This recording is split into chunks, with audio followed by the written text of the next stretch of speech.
legislators here. It was a really exciting day, but the energy that I'm feeling in this room is a little bit bigger than that, and I think you guys are gonna do really big things. It's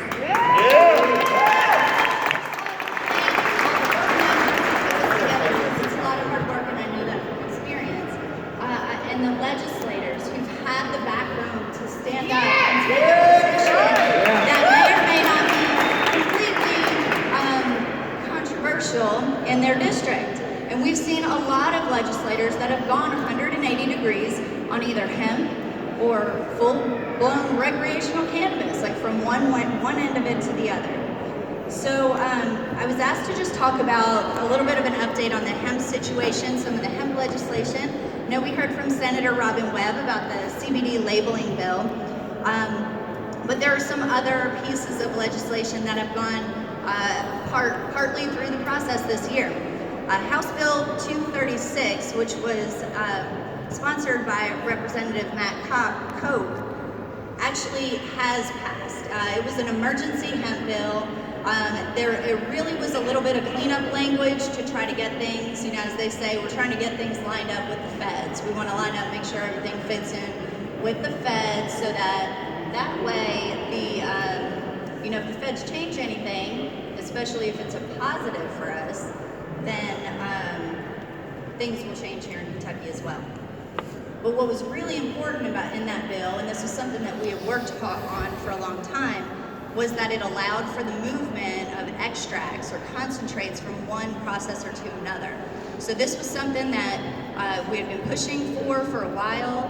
The Ag Department said you can't move concentrates from one processor to another, even if it's the same company. Even if you're a company with two different locations and you're moving it from one lab to your manufacturing facility, or you want to sell some extracts to a small business to make a product that they already make, no can do. So this year we were able to change that because it was an emergency bill that signed and went through and should have taken effect pretty quickly after that. Another really important bill that we had this year was House Concurrent Resolution 57. This was sponsored by Representative Richard Heath out in Western Kentucky and Representative Mark Hart, who's from Cynthiana.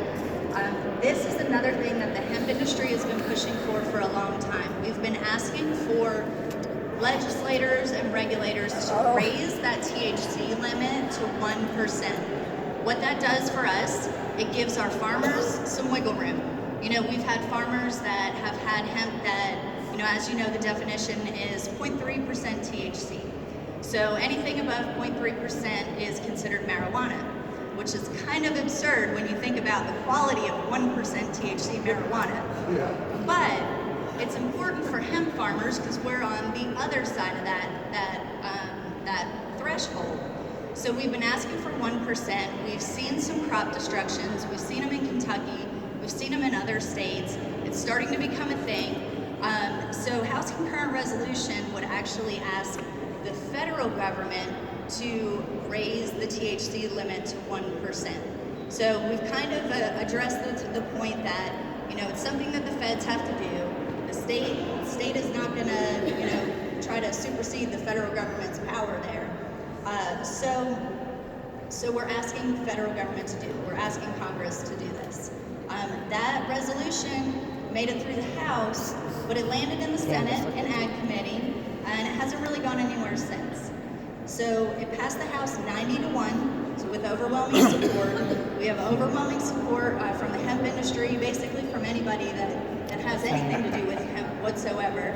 It's kind of a no-brainer, but I understand there's a lot of important things that go on in Senate Ag Committee, and gotta have time for those too. So another bill that was filed this year was House Bill 593, which I believe Senator Webb covered, so I won't go too far into that, but it is something that we do need in the hemp industry, and I'll explain why. Right now, we have a lot of sort of fly-by-night hemp companies that are just popping in. They're either getting grants here or investors there, and they spend a bunch of money and they market their name really well, and then they disappear right around harvest time. And the farmers are left holding the bag, and the products that are coming and they're selling products that may or may not even have CBD in it. So we know CBD is the big craze, but if it says 1,000 milligrams, there ought to be 1,000 milligrams in the bottle. Yes. And that is something that it's been a little bit of a black eye on the hemp industry because we haven't been able to get ahead of that in the form of industry standards that have really taken off. So this is really the state government, the General Assembly's way of saying, you got to label it right. You got to make sure that you have an address on there and a zip code and a way for people to contact you. Because we've had people selling CBD out there that don't even have a phone number or a website. They call us and then they yell at us, and we're like, no, our number's on everything. So it's very important. I hope that bill will continue. And from what I hear, I got an update from Representative Gravis this morning. And it should be posted for a Health and Family Services Committee tomorrow. It just kind of slowed down for a little bit, but it's looking like we're going to get a hearing. The last bill for the year, So the last bill for the year was what we've been calling the Save the Hemp Farmers Act. This is House Bill 506.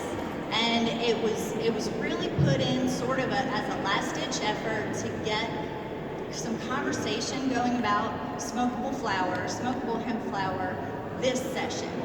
And I hesitate to use the term smokable flower because when I think about what legalizing hemp flower means to me and my company and my family and my friends is hemp salad, hemp microgreens, hemp leaves in my smoothies, CBDA, THCA, all of those good acids and all those good nutrients that comes from the leaves of the plant. So it's been said that hemp is marijuana's sober cousin. And I think that's an okay description, but I also, personally, to me, hemp is marijuana's dietitian. Hemp is the one saying, you gotta eat your hemp seeds and you gotta get your fiber and don't forget that protein. Let's get you some fresh acids, amino acids, all this good stuff that we need for good brain health and good cardiovascular function.